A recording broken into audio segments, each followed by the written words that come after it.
We are 1 year out from the Real ID going into effect. Dallas Payton is refreshing our memories about what we need to know. As of now, some of you may have a license that looks just like this one, but this time next year, you will be required to have a gold star on your license.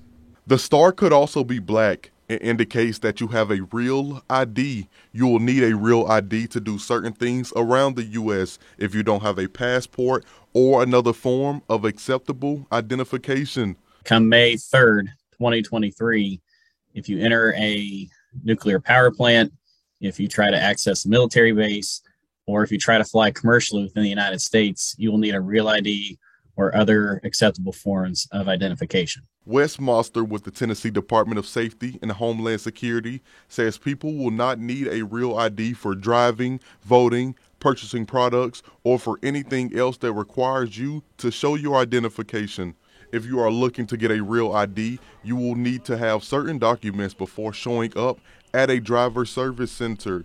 So you need to show proof of citizenship, proof of your social security number, and 2 proofs of Tennessee residency. All documents must be original copies.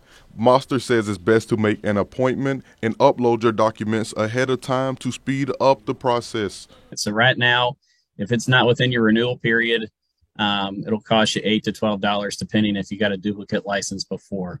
If it's within your renewal period, it'll cost $28.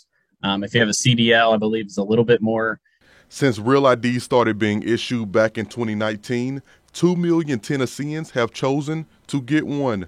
I encourage if anyone's thinking about getting a Real ID to go ahead and come in now, as opposed to waiting until the deadline. We saw a big rush when it first came out, and we'll probably see a big rush of people waiting to the last minute. Additional information about Real ID can be found at tnrealid.gov. For Local 3 News, I'm Dallas Payton.